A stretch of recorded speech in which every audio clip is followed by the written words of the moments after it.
சைரா, என் உயிரின் உயிரானவர்களே, ஒரு சைராம் பெரிய சந்தேகம் எழுப்பினாங்க. கடவுளை கும்பிடுறதால என்ன எனக்கு நல்லது நடக்கும்? எப்படி என்னோட வாழ்க்கை நல்லபடியாக இருக்கும் அப்படின்னு நீங்கள் சொல்கிறீங்க. என்னுடைய மனைவி எப்போ பார்த்தாலும் அன்பே சாய் குடும்பம் அது இதுன்னு சொல்லிக்கிட்டே இருக்காங்க. என்னோட வாழ்க்கையிலையும் நிறைய பிரச்சனைகளை நான் சந்திச்சிருக்கேன். ஆனால் என் மனைவி ரொம்ப சந்தோஷமாக இருக்காங்க.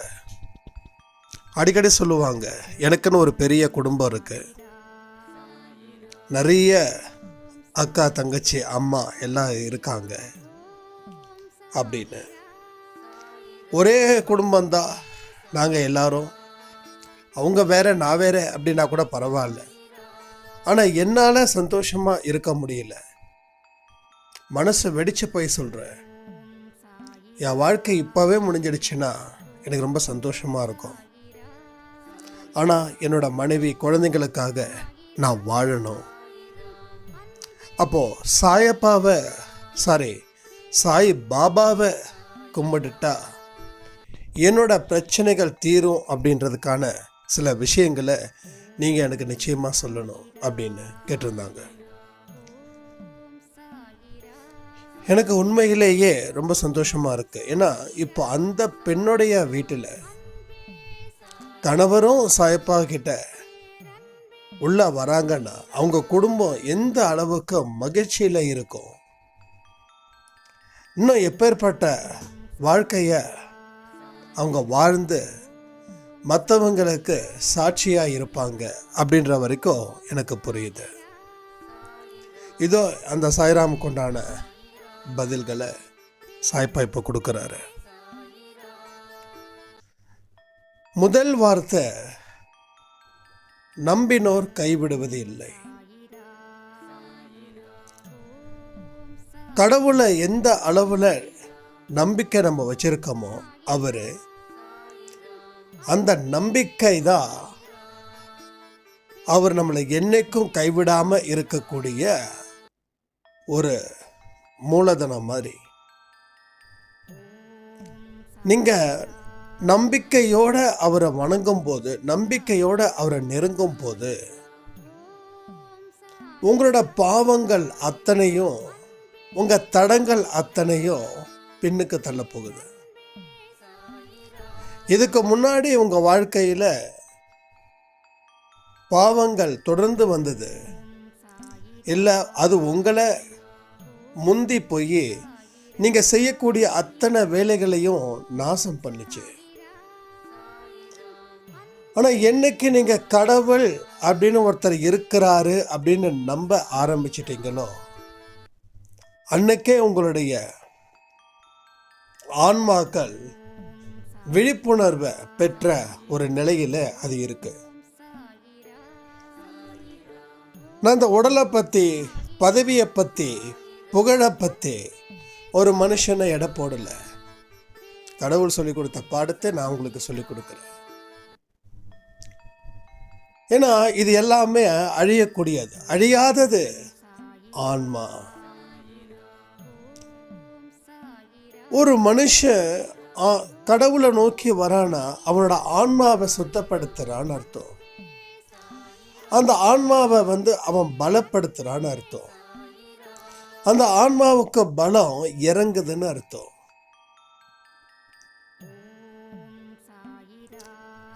நாம் நோஞ்சா மாதிரி இருந்தால் எதையுமே செய்ய முடியாது. நாம் பலம் வாய்ந்த மனுஷனாக இருந்தால் நம்மளை எவ்வளவுக்கு எவ்வளோ முடியுமோ அவ்வளோக்கு எவ்வளோ நம்ம செஞ்சிடுவோம். அப்போ ஆன்மா இதுக்கு முன்னாடி பலவிதமான குப்பைகளால் அடைப்பட்டதால் அது பலம் இல்லாமல் பலகீனம் வாய்ந்ததால் பலகீனத்துக்கு என்னென்ன வழிகள் இருக்கோ அதை மட்டும் சிந்திச்சது, அதை மட்டும் செஞ்சது. ஆனால் இப்போ அந்த பலகீனத்தை அழித்து பலத்தை உருவாக்குனதால பலத்தை பற்றி சிந்திக்கும், பலத்தை பற்றி நினைக்கும், பலத்தின் மூலம் அது செயல்படும். அப்போ கடவுளை நீங்கள் வணங்கலை, அப்போ அதற்கு உண்டான வழிகள் தெரியல. இப்போ நீங்கள் கடவுளை வணங்குறீங்க, இப்போ அதற்கு உண்டான வழிகள் உங்களுக்கு தெரியுது. ஒரு மனுஷன் கடவுளை எப்ப தேடுறா? தன்னால இதுக்கு மேல சமாளிக்க முடியாத ஒரு நிலை வரும்போது. இது தப்பு இல்லை, எல்லா மனுஷங்களும் அப்படிதான் தேடுறாங்க. கடைசி கட்ட துன்பத்துல இருக்கும்போது ஒரு மனுஷன் கடவுளை தேடுறான். அப்போ துன்பம் இல்லாதவங்க தேடுறாங்களா தேடலையா அப்படின்னு கேட்டா, அவங்க ஒரு கடவுள் அப்படின்னு ஒன்று வச்சிருக்காங்க. ஏதோ ஒரு ஃபார்மாலிட்டிக்காக கோயிலுக்கு போகிறாங்க, சாமி கும்பிட்றாங்க, அவ்வளோதான். ஆனால் துன்பத்தில் இருக்கிறவ கடவுளை தேடுறதுக்கும் இன்பத்தில் இருக்கிறவ கடவுளை தேடுறதுக்கும் வித்தியாசம் நிறைய இருக்கு. யாருடைய கண்களில் இருந்து கடவுளை பார்க்கும்போது கண்கள் கண்ணீரில் நனையுதோ அவனுக்கும் கடவுளுக்கும் ஏதோ ஒரு உரையாடல் அங்கே போயிட்டு இருக்குன்னு அர்த்தம். இன்பமாக இருக்கிறவ எல்லாமே ஈஸியாக கிடைக்கிறவனுக்கு கோயிலுக்கு போகிறான், தேங்காய் உடைக்கிறா, அப்படி இப்படின்னு சொல்லி கன்னத்தில் போட்டுக்கிறா, சாமியை கும்பிடுறான், வீட்டுக்கு வரா, அவன் பொழப்பை பார்க்குறான். ஆனால் துன்பத்தில் இருக்கிறவ கோயிலுக்கு போகும்போது தேங்காய் உடைக்கல, பெரிய அளவில் கும்பிடு போடலை, உக்காடுறா, என்னென்னமோ நினைக்கிறத அத்தனையும் அவனோட ஆன்மா மூலமாக கடவுளுக்கு தெரியப்படுத்துகிறான். கோயிலுக்கு போயிட்டு வந்ததுக்கப்புறம் வீட்டுக்கு போனதுக்கப்புறமும் அந்த கோயிலில் இருக்கிற மாதிரியே ஒரு ஈர்ப்பு அங்கேயும் இருக்கு. காலையில் கோயிலுக்கு போனவனுக்கு அந்த நாள் முழுக்க அந்த கோயிலில் இருக்கிற மாதிரி ஃபீலிங்ஸ் அடிக்கடி நினச்சி பார்க்குறான். காலைல கோயிலுக்கு போனார்ல, சாமியை கும்பிட்டார்ல, சாமி இன்னைக்கு அழகாக இருந்துச்சு இல்லை, மனசில் பாரம் நமக்கு குறைஞ்சிச்சு இல்லைன்னு அவனுக்குள்ள கேள்விகளும் பதில்களும் நினைப்புகளும் தொடர்ந்து இருந்துக்கிட்டே இருக்கு. ஆனால் இன்பத்தில் இருக்கிறவனுக்கு கோயிலுக்கு போனதே மறந்துடுது. ஏன்னா அவன் கோயிலை ஒரு பகுதியாக நினைக்கிறான். ஆனால் துன்பத்தில் இருக்கிறவனும் கோயிலை தான் முழு பகுதியாக நினைக்கிறான். அவன் ஒரு பகுதியாக நினைக்கிறான், இவனும் கடவுள் தான்டா எனக்கு எல்லாமே அப்படின்னு நினைக்கிறான்.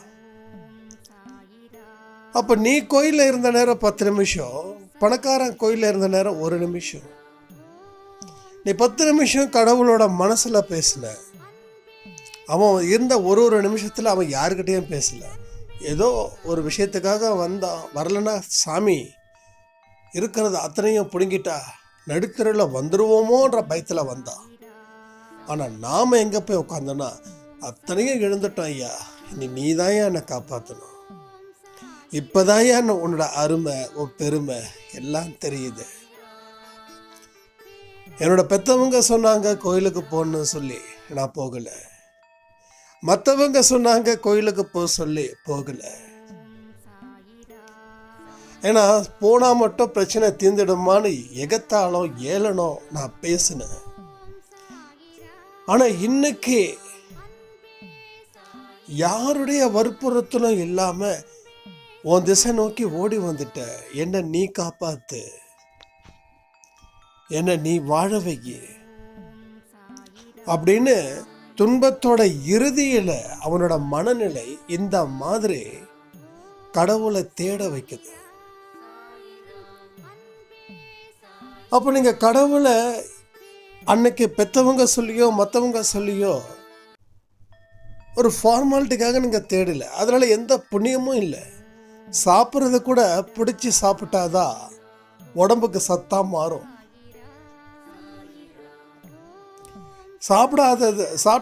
சாப்பிட்றத பிடிக்காத மாதிரி சாப்பிட்டா அது வெறுப்பாக மாறிடும். எண்ணங்கள் தான் வாழ்க்கை. நீ எந்த எண்ணத்தோட சாப்பிட்றையோ அந்த எண்ணத்தின் அடிப்படையில் தான் உனக்கு பலம் பலகீனம். அதான் சொல்லுவாங்க, சாப்பிடும்போது சில விஷயங்கள் செய்யக்கூடாது. ஒன்று, பேசிக்கிட்டே சாப்பிடக்கூடாது. ரெண்டாவது, மொபைல் பார்த்துக்கிட்டோ டிவி பார்த்துக்கிட்டோ சாப்பிடக்கூடாது. நீ என்ன பண்ணுற, சாப்பிட்ற, அப்போ கவனம் எங்கே இருக்கணும்? சாப்பாட்டில் இருக்கணும். நீ என்ன சாப்பிட்றன்றத கவனத்தோடு சாப்பிடணும். இந்த கர்ம யோகம்னு சொல்கிறாங்களே, அது என்னென்னு யாருக்கும் பல பேருக்கு புரியல. கர்மா அப்படின்றத தாண்டி கர்மா யோகம்னா என்ன? யோகம்னா செயல். நீங்கள் எதெல்லாம் செய்கிறீங்களோ அதெல்லாம் கர்மா. இதை நம்மளால சரியாக புரிஞ்சிக்க முடியல. கர்ம யோகன்னா கர்மான்றது செயல். அதை எப்படி செய்யணும்? நீ எந்த விஷயத்தை செய்கிறியோ அதை கவனத்தோடு செய்யணும். நம்ம சாப்பிட்ற சாப்பாட்டையே உருப்படியாக சாப்பிடலையே. 10 கேள்விகள் 10 பதில்களை வச்சுட்டு தானே சாப்பிட்றோம். ஒன்று எல்லாரும் இருந்தால் எல்லாருக்கிட்டையும் பேசிக்கிட்டே சாப்பிட்றோம். அப்போது 10 பேர் என்னென்ன பேசுகிறாங்களோ அது சாப்பாடோடு சேர்ந்து உள்ளே போகுது. இப்போ நம்ம சாப்பிட்றோன்னா கையை கழுவிட்டு சாப்பிட்றோம். கையை கழுவாமல் சாப்பிட்டா என்ன ஆகும்? அந்த கையில் இருக்கிற அழுக்கு அந்த சாப்பாடோட சேர்ந்து அது உள்ளே போகும். உள்ளே போனால் என்ன ஆகும்? நீ என்ன சாப்பாடை சாப்பிட்டியோ அதோட அழுக்கையும் சேர்ந்து சாப்பிட்டுருக்க. அப்போ கையை சுத்தமாக கழுவிட்டு நல்லா தொடச்சிட்டு அதுக்கப்புறம் சாப்பிட்ட சாப்பாடு கரெக்டாக இருக்கும்.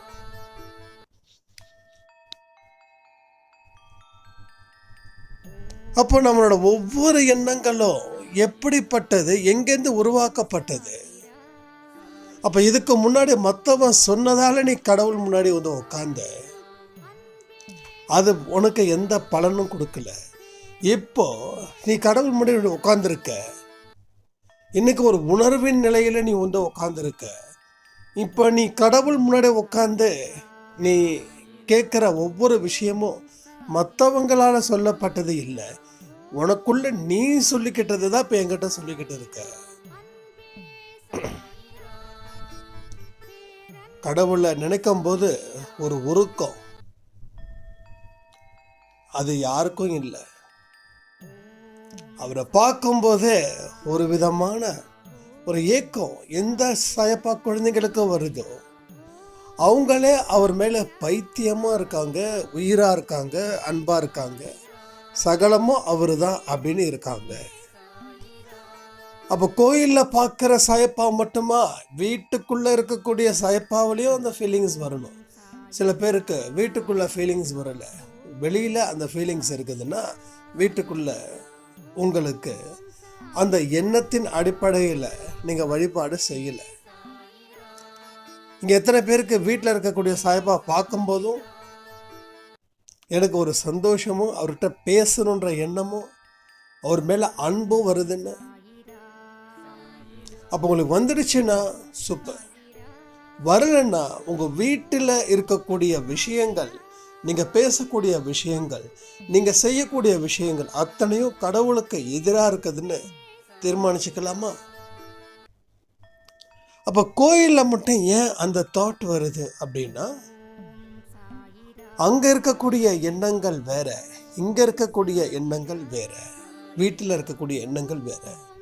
இந்த எண்ணங்களோட வெளிப்பாடு தான் உனக்கு அந்த மாதிரியான ஒரு விஷயத்தை உன்னோட செயல்கள் மூலமா, உன் மனதின் மூலமா அது வெளிப்படுத்தக்கூடிய ஒரு கருவியா அமையுது. புரியுதா உங்களுக்கு? புரியலன்னா கமெண்ட்ல கமெண்ட் பண்ணுங்க. ஏன்னா எல்லா கேள்விகளுக்கும் பதில்கள் நிச்சயமாக நான் சொல்கிறேன். அதனால் தெரிஞ்சு புரிஞ்சு அதுக்கு தகுந்த மாதிரி உங்கள் வாழ்க்கையை அடுத்த கட்டத்துக்கு கொண்டு போக முயற்சிகள் செய்யுங்களேன். அப்போ இந்த மாதிரியான விஷயத்தை ஏன் நம்ம யாரும் செய்யலை இத்தனை நாள் அப்படின்னா, ஏதோ கோயிலுக்கு போனோம், சாமி கும்பிட்டோம், வந்தோம், அவ்வளோதான். ஆனால் எப்போ உண்மையிலே நம்ம சாமியை தேடி போகிறோன்னா, என்னைக்கு நீ துன்பங்களால் துரத்தப்படுறியோ அன்னைக்கு நீ விழுந்து கிடக்கிற இடம் கடவுளுடைய பாதம். அப்போ நீ சந்தோஷமாக இருக்கும்போதே இந்த உணர்வு நிலையில் நீ கடவுளை தேடி இருந்தா உனக்கு இந்த இக்கட்டான சூழ்நிலை வந்திருக்காது. ஆனால் நல்லா இருக்கும்போது அது அவனுடைய என்னது கெட்ட சாபம் கோயிலுக்கு போக விடாது. அந்த கெட்டது என்ன பண்ணுமா, அவனை போட்டு இன்பத்திலே வச்சிருக்கணும் அப்படின்னு நினைக்குமா. ஒன்றும் இல்லை, இத்தனோண்டு ஒரு 6 லிட்டர் பாட்டிலோ 1/4 லிட்டர் பாட்டிலோ அதை குடித்தா அவன் உலகத்தை மறக்கிறான். குடித்த அளவு வேணுமா கம்மி தான், ஆனால் அந்த அவன் மனசில் அத்தனை எண்ணங்கள், சொல்ல முடியாத அளவுக்கு எண்ணங்கள், அத்தனையும் அந்த 1/4 லிட்டர் பாட்டிலோ 1/2 லிட்டர் பாட்டிலோ மறக்க செய்யுதுன்னா அது எவ்வளோ பெரிய ஒரு மோசமான ஒரு விஷமா அது இருக்கும். அதனால இப்போ இருக்கக்கூடிய பொசிஷன் மாறுது, அப்போ இருந்த பொசிஷன் மாறுது. அப்போ உங்கள் பொசிஷன் ஸ்ட்ராங்காக இருந்ததால் நீங்கள் கடவுளை தேடலை. இப்போ உங்கள் பொசிஷன் ரொம்ப வீக்காக இருக்குது அப்படின்றதுக்காக கடவுளை தேடுறீங்க. இப்போ கடவுளை வணங்கினா எனக்கு என்ன லாபம் அப்படின்னு கேட்குறாங்க. நான் அந்த லாப நஷ்ட கணக்கை பற்றி நான் பேசலை. ஆனால் இருந்தாலும் கடவுள்கிட்ட வரணும் அப்படின்னும் போது என்ன லாபம்னு கேட்குறது தப்பு இல்லை. ஆனால் உங்களுக்கு கடவுள் அனைத்தையும் கொடுக்க ஆரம்பிச்சிட்டாங்கன்னா அப்பையும் எனக்கு என்ன லாபம்னு சொல்லி கேட்காதீங்க, அது ரொம்ப தவறாயிடும். எப்படி தான் ஒரு சாய்ராம் ரொம்ப வசதியானவர், கடவுள் எல்லாமே கொடுத்தாங்க. ஆனால் மறுபடியும் அவர் என்ன கேட்குறாருன்னா, கடவுள்கிட்ட இன்னும் எனக்கு அதிகமாக கொடு, நான் இவ்வளோ செஞ்சுருக்கேன், ஏன் இன்னும் எனக்கு அதிகமாக கொடுக்கல அப்படின்னு கேட்கக்கூடிய மனுஷங்களும் இருக்காங்க. அந்த மனுஷங்க மாதிரி நீங்கள் இருக்கக்கூடாதுன்றதை முடிவு பண்ணிக்கோங்க. ஏன்னா கடவுள் நீ கேட்குற அத்தனையும் கொடுத்துடுவார். ஆனால் நீ கேட்காத சில விஷயத்த இருக்கு இல்லையா, அது கொடுக்க மாட்டார். அப்போது கேட்காத ஒரு விஷயம் இப்போ உனக்கு தேவையில்லாமல் இருக்கலாம், ஆனால் அது வாழ்க்கையோட பின்னாட்களில் அது உனக்கு தேவை. அதுக்கும் நான் ஒரு காரணத்தை சொல்லிடுறேன். ஒரு சாய்ராம் ரொம்ப பணக்காரர், அதாவது மனைவி சம்பாதிக்கிறாங்க, கணவர் அவர் சம்பாதிக்கிறாரு, 2 குழந்தைங்க, சூப்பர், எல்லாம் அருமையாக அழகான வாழ்க்கை. அந்த கணவருக்கு சொத்து வாங்கி போடணுன்றதுல ரொம்ப குறி. எல்லா பக்கமும் சொத்து வாங்கணும், சொத்து இல்லைன்னா மனுஷன் இல்லை. காசு இது ரொம்ப முக்கியம் அவருக்கு, சொத்து அதை விட முக்கியம். எல்லா பக்கமும் ப்ராப்பர்ட்டி வாங்கி போடணுன்றதுல அவர் ரொம்ப தெளிவு, அதை தாண்டி அவர் யோசிக்கிறது இல்லை. அப்போ கடவுள்கிட்ட அவர் என்ன கேட்குறாரு, எனக்கு காசு நிறையா கொடு, நான் எங்கெங்கே இடத்துலலாம் சொத்து வாங்கி போடணுமோ அங்கெல்லாம் சொத்து வாங்கி போடுறேன் அப்படின்னு ஒரு விதமான மனநிலையே. இன்னும் சொல்லணும்னா அது ஒரு டைப் ஆஃப்ன மனநிலை. அப்படிப்பட்ட மனிதர்களோட வாழ்க்கை ரொம்ப கெட்டு போயிடும், ரொம்ப ஜாக்கிரதையாக இருக்கணும். இப்போ என்னாச்சு, அவரோட உடம்புல அத்தனை பிரச்சனைகள், சொல்ல முடியாத அளவுக்கு நோய், ஒவ்வொரு வருஷமும் புதுசான நோய்கள் உருவாகிக்கிட்டே இருக்குது. நீ கடவுள்கிட்ட என்ன கேட்ட, காசு கேட்ட, சொத்து கேட்ட, நீ காசு வந்துடுச்சு, சொத்து வந்துடுச்சு. ஆனால் கடவுள்கிட்ட என்கிட்ட அன்பாயிரு இரக்கமாயிருன்னு கேட்கல, கடவுளும் கொடுக்கல. நீ என்ன கேட்குறியோ அதான் கடவுள் அதை கொடுக்குறாரு. இப்போ நீ இல்லை அப்படின்னா அப்போ கொடுத்ததெல்லாம் திருப்பி வாங்கிட்டா, உனக்கு ஆரோக்கியத்தை கொடுக்கிட்டானா அதுவும் நீ மாட்டேன்னு சொல்கிற. அப்போ கடவுள்கிட்ட என்ன கேட்கணும் அப்படின்னா, என் மேலே கருணையாக இருங்க, என் மேலே இரக்கமாக இருங்க. இந்த வார்த்தையை நீ கேட்டு இருந்தனா உனக்கு என்ன தேவைகள் இருக்கோ அதை கொடுத்துருப்பாரு. கடவுள் உன்கிட்ட இரக்கமாக இருக்கிறதும் மற்ற மனிதர்கள் உன் மேலே இரக்கமாக இருக்கிறதும் ஒன்று தான். கடவுள் எப்படி இரக்கமாக இருந்தால் அவர் மட்டும் இரக்கமாக இருந்து மற்ற மனிதர்கள் உன்னை போட்டு தேல் மாதிரி கொத்திக்கிட்டே இருக்கிறது அதை அலோவ் பண்ண மாட்டார். அவர் இரக்கமாக இருந்தாங்கன்னா நீ உன்னை சுற்றி இருக்கிறவங்களும் உன் மேலே பாசமாக இருக்காங்கன்னு தான் அர்த்தம். அப்போது எனக்கு இது வேணும் அது வேணும்னு சொல்லி ஒரு பெரிய லிஸ்ட்டு. இந்த கோயிலெல்லாம் பார்த்தீங்கன்னா இந்த பெண்கள் என்ன பண்ணுவாங்க, தன்னுடைய குடும்பம் நல்லா இருக்கணும் அப்படின்றதுக்காக ஒரு பெரிய ஷீட்டில் அவங்க பேர் 3 நட்சத்திரம் 2வது ராசி இன்னொருத்தவங்க பேர் நட்சத்திரம், ராசி. கிட்டத்தட்ட 8, 10, 12 பேர் ஒரு லிஸ்டே கொடுத்துருவாங்க. நானும் நினைப்பேன், ஏதாவது மற்ற மனுஷங்களுக்காக அதெல்லாம் எதுவுமே இருக்காது. அவங்க சொந்தம் வந்துருச்சுன்னா, அர்ச்சனை முடிஞ்சிருச்சுன்னா நல்லா சாமி கும்பிடுவாங்க. ஏன்னா வேறு யாருக்கும் பவர் போயிடக்கூடாதுன்னு. இதெல்லாம் கடவுள் வெறுக்கக்கூடிய குணங்கள். நீ கேட்டதை கொடுத்துருவார். இந்த 8 பேர் மட்டும்தான் அவங்ககிட்ட கருணையாக இருப்பாங்க. 9வது வரவன் ஒருத்தன் இருப்பான், அவன் உனக்கு கருணையாக இருக்க மாட்டான். அவன் உனக்கு தொல்லை கொடுக்குறவனா அமைச்சிடுவான். புரியுதா உங்களுக்கு? ஒரு மனுஷனோட வாழ்க்கையில் 10 பேர் தான் அவன் வாழ்க்கை தீர்மானிக்கிறதுன்னு நினச்சா அது ரொம்ப தவறு. நம்ம வாழ்க்கையை யாரால் தீர்மானிக்கிறாங்க? நம்ம எந்தெந்த கடையில் போய் ஒரு பொருளை வாங்குறோமோ அதை கடைக்காரனும் தீர்மானிக்கிறான். ஏன்னா நீங்கள் என்ன பொருள் கேட்குறீங்களோ அவன் கொடுக்குறான். அவன் கொடுக்கலன்னா நீங்கள் என்ன பண்ணணும்? இன்னும் 2, 3 கடை. எல்லா கடைக்காரனும் உங்களுக்கு பொருளை கொடுக்கலன்னா என்ன ஆகும்? இந்த 8 பேர் 10 பேர் இருக்காங்க, இவங்களை நம்பி உங்கள் வாழ்க்கை வாழ்ந்துட முடியும்னு நினச்சா அது மிகப்பெரிய தவறு. அந்த 8 பேர் 9 பேர் மாறிட்டாங்கன்னா உங்கள் வாழ்க்கை 0 ஆகிடும். அப்போது எல்லாருக்கும் உங்கள் குடும்பத்தில் இருக்கிறவங்களுக்கு மட்டும்தான் அர்ச்சனை பண்ணணும், மற்றவங்களுக்கு இல்லை அப்படின்னு இல்லை. அந்த அளவுக்கு நாம் எப்படி என்னமோ சொல்லுவாங்க, அது கர்மியா என்னமோ சொல்லுவாங்க, என் குடும்பம் மட்டும் நல்லா இருக்கணும்னு. அது எல்லா பெண்களுக்கும், ஆண்களை விட பெண்களுக்கு அதிகம் இந்த இடத்துல. தவறாக இருந்தால் மன்னிச்சிடுங்க. அப்படி இருந்தால் தயவுசெய்து மாறிடுங்க.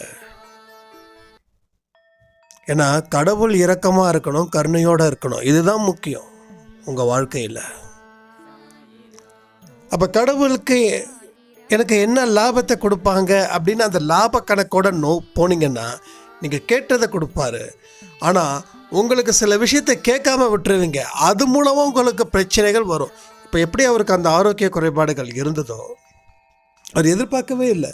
ஏன்னா அவர் கடவுள்கிட்ட கேட்கும்போது அவர் ஆரோக்கியமாக இருந்தார். அப்போ அவருக்கு என்ன தேவையோ அதை மட்டும் கேட்டார். அந்த ஆரோக்கியன்றது எத்தனை நாள் வரும் யாருக்கும் தெரியாது. ஒரு ஆரோக்கியமான மனுஷன் ஒரு பெரிய ஆக்சிடெண்ட்டில் போய் மாட்டிக்கிட்டாருன்னா அவருடைய வாழ்வியல் முறையே கேள்விக்குறிய ஆகுது. அது நிறைய இடத்துல நம்ம பார்த்துருப்போம், நம்ம சொந்தத்தில் நடந்திருக்கோம். எப்படி இருந்த மனுஷன் எப்படி ஆகிட்டாரு, கால் இல்லாமல் கை இல்லாமல், சொல்கிறோமா இல்லையா? அப்போது நம்ம மேலே கடவுள் இரக்கமாக இருக்கணுன்ற ஒரு அடிப்படை லாபத்தை வச்சு நீங்கள் மூவ் ஆகுங்க. அப்போது உங்கள் மூலமாக பலருக்கு அந்த சந்தோஷமும் நம்பிக்கையும் உதவிகளும் கிடைக்கும். இதெல்லாம் தான் நம்மளோட மனசில் சிந்திக்க வேண்டிய எண்ணங்கள். இதெல்லாம் உயர்ந்த ரகமான சிந்தனைகள்.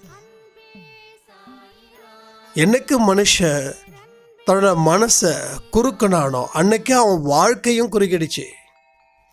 தான் வாழணும், தான் சாப்பிடணும், தான் இது பண்ணணும். அதாவது வீணாக போனதை, தூக்கி எறியக்கூடிய சாப்பாடை, பழத்தை, பொருளை அடுத்தவனுக்கு கொடுக்கறதுல ரொம்ப பெருமைப்படுவான். குப்பையில் தூக்கி எறியறதுக்கு அட்லீஸ்ட் அவங்களும் அதை சாப்பிட்டு போயிடட்டுமேனு. இது மகா மட்டமான ஒரு செயல். உங்களுக்கு அந்த பொருளை சாப்பிட முடியும் அப்படின்னு இருந்தால் மட்டும்தான் நீங்கள் அவங்களுக்கு கொடுக்கணும். உங்களுக்கு சாப்பிட்டா பிரச்சனை வரும்னு சொல்லி அவங்களுக்கு கொடுத்தீங்கன்னா அவங்களுக்கு சாப்பிட்டா பிரச்சனை வராதா? ஆனால் இதை ரொம்ப பெருமையாக கூட நினச்சிப்பாங்க. அப்படியும் உங்களுக்கு யாருக்காவது கொடுக்கணுன்னா, இதை பாரு, இது கெட்டுடுச்சு, இது கெட்டு போன மாதிரி எனக்கு தெரியுது, நான் சாப்பிடல, நல்லா இருந்தால் சாப்பிடு, இல்லாட்டி தூக்கி போட்டுடுன்னு சொல்லி யாரும் கொடுக்கறது இல்லை.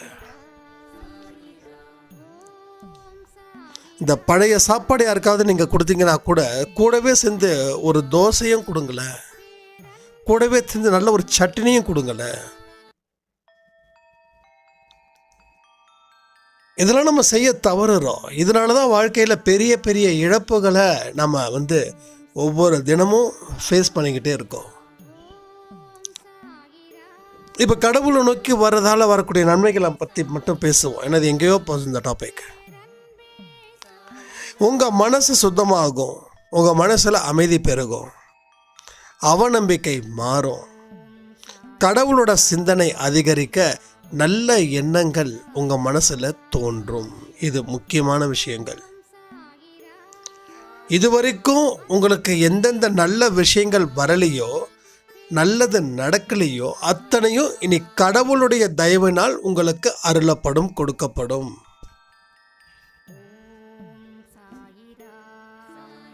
வாழ்க்கையில் உங்களுக்கு எதுவுமே கிடைக்கலனாலும் நீங்கள் நிம்மதியாக இருப்பீங்க.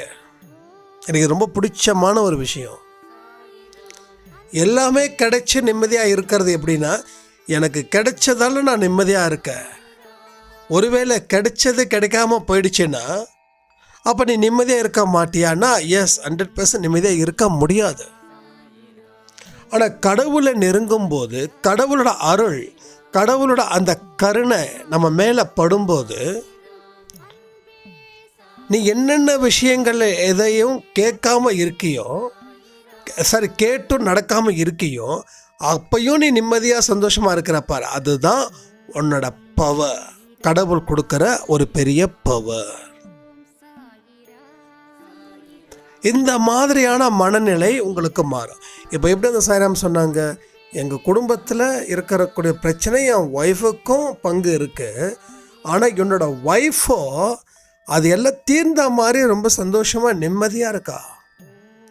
ஆனால் என்னால் இருக்க முடியலன்னு சொல்லி அவங்க கேட்குறாங்கன்னா, அவங்க ஒய்ஃபுக்கு கடவுளோட அருட்பார்வை இருக்கிறதால அவங்க பிரச்சனைகள் இருந்தாலும் அந்த ப்ராப்ளம்ஸ் அவங்கள ஒன்றும் ஒரு கிரிட்டிக்கலான ஸ்டேஜில் தள்ளலை. ஆனால் உங்களுக்கு அந்த பிரச்சனை தள்ளுதுன்னா கடவுளோட பார்வை உங்கள் மேலே படலை. ஆக மொத்தம் நீங்கள் எந்த விதமான நல்ல விஷயங்களும் செய்யலை, நல்லதை நினைக்கல, உங்கள் இஷ்டம் போல் ஆட்டம் போட்டீங்க. அது மூலமாக ஒரு பிரச்சனை வருது. அதை சமாளிக்க முடியாத அளவுக்கு நீங்கள் சோர்ந்து போகிறீங்க. ஸோ எல்லா மனுஷங்களும் இந்த மாதிரியான விஷயத்தின் மூலமாக தான் வாழ்க்கையில் ரொம்ப அடிபட்டு இருக்காங்க. சில பேர் டக்குன்னு வந்துடுறாங்க கடவுளுடைய வாசலுக்குள்ள, கடவுளோட வீட்டுக்குள்ள, கடவுளோட மனசுக்குள்ள. ஆனால் பல பேர் இன்னும் வரலை. ஏன்னா பல பேருக்கு அந்த பாக்கியம் கிடைக்கல. யாராவது ஒரு இன்ஸ்பிரேஷனலாக இருந்தாங்கன்னா அவங்களுக்கு கிடைக்கும். அப்போ அட்வைஸாயில் இருக்கக்கூடியவர்கள் அவங்க குடும்பத்தில் மற்றவங்களுக்கு ஒரு இன்ஸ்பிரேஷனலாக இருக்காங்க. அதே மாதிரி ஒரு பையன், அவங்களோட மகன் அந்த சாய்ராம் என்கிட்ட சொன்னாங்க, அம்மா முன்ன இருந்ததை விட இப்போ நீ ரொம்ப சந்தோஷமாக இருக்க, எல்லாமே ரொம்ப தெளிவாக இருக்குது, எப்படிம்மா அப்படின்னு. அப்போ அவங்க சொல்லக்கூடிய ஒரே வார்த்தை தானே, எல்லா விஷயங்களும் நான் பெருசாக எடுத்துக்கல. ரெண்டாவது, என்னோட கடவுள் என்னை என்னைக்கும் கைவிட மாட்டார் அப்படின்னு. அம்மா உங்களை மாதிரி நானும் இருக்கணும்னு ஆசைப்படுறேன் அப்படின்னு சொன்னதா அந்த சாய்ராம் எனக்கு சொல்லியிருந்தாங்க. அப்போது உங்கள் மனநிலையில் ஏற்படக்கூடிய மாற்றம் உங்கள் வாழ்க்கையில் பிரதிபலிக்குது. அது நல்லபடியாக பிரதிபலிக்கிறதால மற்றவர்களோட கண்களுக்கு நீங்கள் எப்படி தெரியுறீங்கன்னா, ஒரு சரித்திரம் படைக்கக்கூடிய மனிதரா, இல்லை வெற்றிகரமான மனிதரா, இல்லை சந்தோஷமான மனிதரா நீங்கள் தெரியுறீங்க. இதெல்லாம் உங்களுக்கே தெரியல எவ்வளோ பெரிய மாற்றங்கள் ஏற்படுத்தியிருக்கா அப்படின்னு. மற்றவங்க சொல்லும்போது தான் தெரியுது எவ்வளோ சேஞ்சஸ் என் வாழ்க்கையில் வந்திருக்குது அப்படின்னு. நம்ம சேஞ்சஸ் நமக்கு தெரியாது. கடவுளோட வருகைக்கு முன்னாடி, அதாவது கடவுள் வருகைன்னா மனப்பூர்வமான கடவுளோட வருகைக்கு முன்னாடி, துன்பத்தில் துவண்டு சாயப்பாவோட பாதத்தில் இருந்தோம் இல்லையா, அந்த மனிதர்களுக்கு சொல்கிறேன். அதான் கடவுளோட வருகை. கடவுளோட வருகைக்கு முன்னாடி நாம் திடகாத்திரமாக இருக்கிற மாதிரி மற்றவங்க முன்னாடி நம்ம ஷோ பண்ணோம். மற்றவங்க நம்ம தப்பாக நினச்சிடக்கூடாது, நாம் வருத்தத்தில் இருக்கிறத மற்றவங்க கிட்ட காட்டிடக்கூடாதுன்னு சொல்லி நிறைய நாடகத்தை நாம் அரங்கேற்றணும். அதில் திருப்தி இல்லை. ஏன்னா உண்மை நிலை உனக்கும் உன் மனசுக்கும் தெரியுது. ஆனால் இப்போ மனதளவில் ஏற்படக்கூடிய மாற்றம் மற்றவங்க சொல்லும்போது நமக்கு அது பெரிய வியப்பாக இருக்குது. அப்படியே நான் மாறி இருக்க அப்படின்னு நம்ம கேட்குறோம். கடவுள் மெல்ல மெல்ல மெல்ல தான் மாற்றுவார். Go and steady, slow and steady. ஸ்லோவாக போகிறோம், ஆனால் ஸ்டடியாக இருக்கும். வேகமாக போய் மோதிக்கல. எப்படி அந்த முயலுக்கும் ஆமைக்கும் ஒரு ஓட்டப்பந்தயத்தில் அந்த ஆமை ஜெயிச்சதோ அது மாதிரி நாம் அத்தனை பேரும் ஆமையோட வேகத்தில் நடந்துக்கிட்டு இருக்கோம். இது ரொம்ப நல்லது. ஏன்னா ஒரு காலத்தில் நாமளும் முயலாக இருந்தோம், வேகமாக போனோம், ஒரு வெற்றி கிடைச்சது. அந்த வெற்றியை பற்றி பெருமை பேசணும், வேற எதையும் செய்யல. பெருமை பேசுறது அந்த முயல் தூங்குன கதை. நான் அப்படி இருந்தேன், இப்படி இருந்தேன். ஒரு அம்மா சொன்னாங்க, நாங்கள்லாம் எங்கள் அப்பாலாம் ஒரு காலத்தில் அவ்வளோ பெருசாக நாங்கள் பணக்காரராக இருந்தோம். பல பேர் எங்கள் வீட்டில் சோறு சாப்பிட்டாங்க.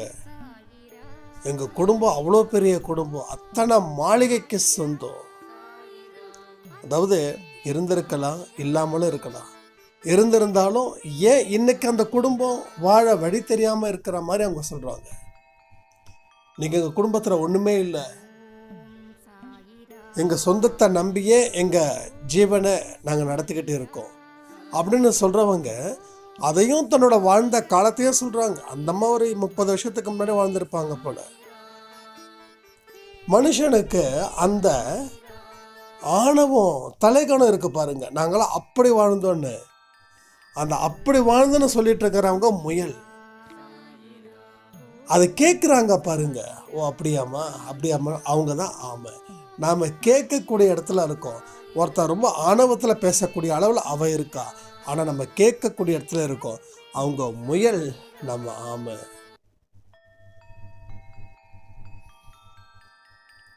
ஸோ நாம் ஒரு வெற்றியை நோக்கி போகிறோம். அந்த வெற்றியை அடைஞ்சால் கூட நம்ம நான்லாம் அப்படி அப்படின்னு சொல்ல மாட்டோம். நான் அப்படின்னு பேசுகிறவங்க முயல். நான் அப்படியும் இல்லை, இப்படியும் இல்லை, கடவுளோட விருப்பத்தின்படி என் வாழ்க்கையை வாழ்ந்துக்கிட்டு இருக்கேன். ஸ்லோவானா என்ன அப்படின்னு இருக்கிறவங்க ஆமை. இப்போது இந்த ஆமையை பற்றி பேசுகிறதுக்கு நிறையா முயல் வரும். ஆமைன்றது யார்? நாம. இந்த ஆமைகளை பற்றி பேசுகிறதுக்கு நிறைய முயல்கள் வரும். என்னப்பா இவ்வளோ தூரம் கஷ்டப்படுற, போராடுற, உனக்கு ஒன்றுமே கிடைக்கல. ஒரு சாய்ராம் சொன்னாங்க, ரொம்ப வருஷமாக குழந்தை இல்லாமல் இருக்காங்க. அவங்க சாயப்பாவோட ரொம்ப பயங்கரமான ஒரு செல்ல குழந்தை. அப்போது அவங்க ஆமை, நல்லா புரிஞ்சுக்கோங்க, அவங்க வீட்டுக்கு தேடி வாச தேடி வராங்கல்ல, வரவங்க என்ன சொல்லுவாங்க?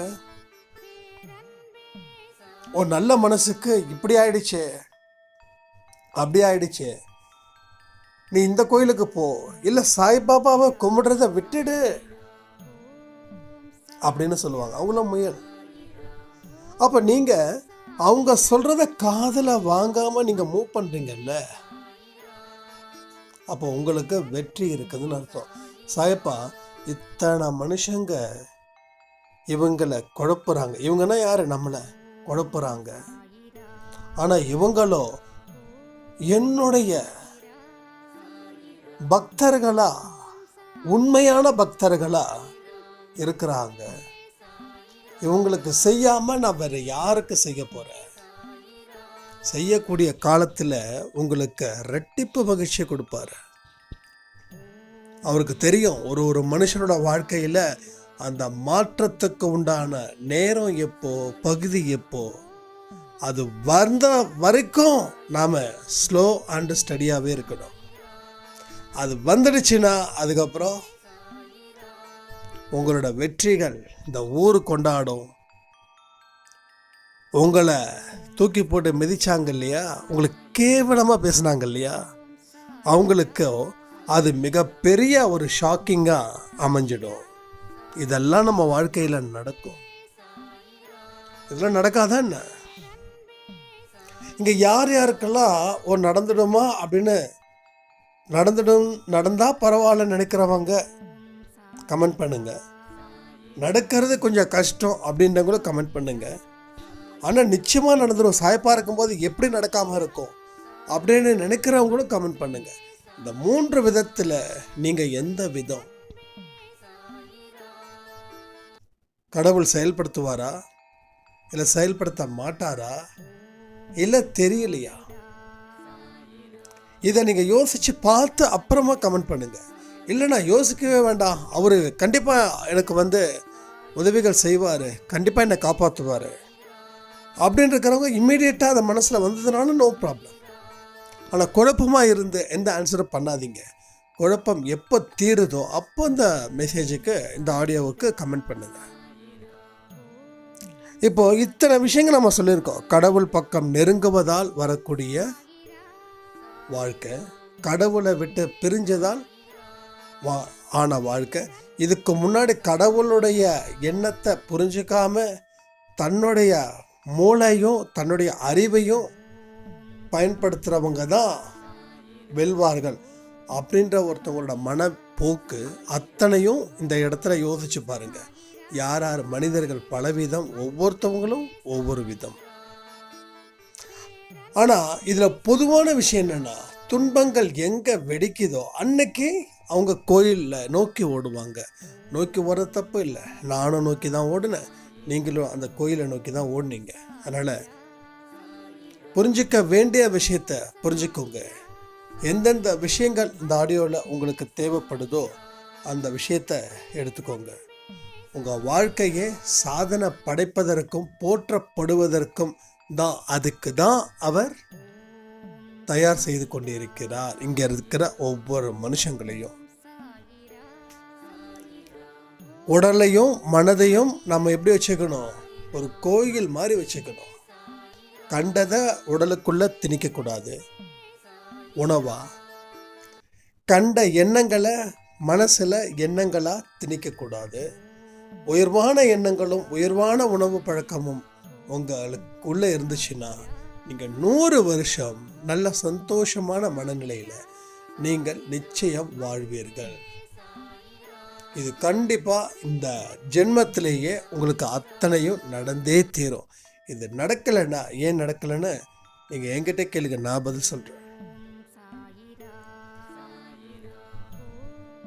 ஒவ்வொரு நாளும் உங்களுக்கான நாட்கள், ஒவ்வொரு வினாடியும் உங்களுக்கான வினாடிகள். இது உங்களுக்காகவே படைக்கப்பட்டது, உங்களுக்காகவே உருவாக்கப்பட்டது. இதனோட ஆளுமை யாருன்னா நம்ம சாயப்பா. அவர் அன்பால் நம்மளை ஆண்டுகிட்டு இருக்காரு. அவர் அதிகாரத்தோட நம்மக்கிட்ட வரல, அன்பினால். அதிகாரத்தோட வந்திருந்தா இன்னைக்கு நாம் செய்யக்கூடிய ஒவ்வொரு தவறுக்கும் அவர் சாட்டையை எடுத்திருந்தா யாராலையும் வாழ்ந்திருக்க முடியாது. இப்போவே என்ன சொல்கிறோம், அவர் நிறைய சோதிக்கிறாரு, என்ன இப்படி சோதிக்கிறாருன்னு கேட்குறோம். அவர் இன்னும் சோதிக்கவே ஆரம்பிக்கல. இன்னும் அதிகாரம் செலுத்த 1% கூட அவர் வரல. எல்லாத்தையும் எப்படி சொல்கிறாரு, அன்பின்படியாக சொல்லிக்கிட்டே இருக்காரு. இதை இப்படி செய்ய, அதை அப்படி பண்ணு, இதை பற்றி நீ குழப்பம் வேண்டாம், உனக்கு எல்லாமே நல்லதே தான் நடக்குது,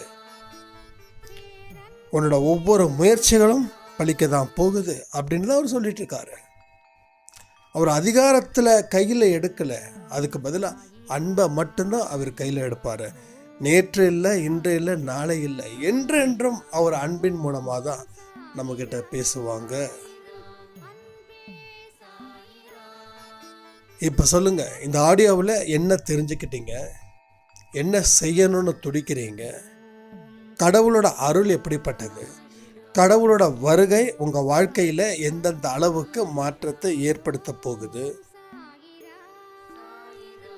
ஸோ எந்தெந்த விஷயத்தை நீங்கள் இன்னமும் செயல்படுத்தாமல் ஏதோ ஒரு விஷயத்துக்காக காத்துக்கிட்டு இருக்கீங்க? எல்லாத்தையும் சேர்ந்து முடிவெடுங்க. சாயப்பாவோட வழிகாட்டுதலின்படி நாம் நிச்சயமாக இந்த வாழ்க்கையை வாழ்ந்து சாதிக்கலாம். உங்களோட எந்த கேள்விகள் இருந்தாலும் சரி, எந்த சந்தேகங்கள் இருந்தாலும் சரி, இந்த கமெண்ட் பாக்ஸ்லேயும் நீங்கள் கேட்கலாம், வாட்ஸ்அப்லேயும் கேட்கலாம், இல்லை ஃபேஸ்புக்லேயும் கேட்கலாம், இல்லை இன்ஸ்டாகிராம்லேயும் கேட்கலாம். உங்களுக்கு எதில் விருப்பமோ அதில் கேளுங்க. நிச்சயமாக நான் எதுலையாவது ஒன்றில் கண்டிப்பாக பார்ப்பேன். அதுக்கு உண்டான பதில்களை முடிஞ்சால் அப்போவே நான் சொல்கிறேன். இல்லைன்னா இதுக்கு ஒரு ஆடியோவை நம்ம தயார் பண்ணி செய்யலாம். ஸோ எல்லாருக்கும் ஒரு விஷயம் சொல்கிறேன், கடவுளை தேடாத மனிதர்களே இல்லை. கண்டிப்பாக கடவுளை தேடக்கூடிய மனிதர்கள் துன்பத்தின் வாசலில் நிற்கும் போது தேடுறதுக்கு முன்னாடி எப்போவே தேடிட்டா நாம் சந்தோஷமாக வாழலாம்னு சொல்லி இந்த ஆடியோவை நான் முடிக்கிறேன். ஜெய் சாய்ராம்.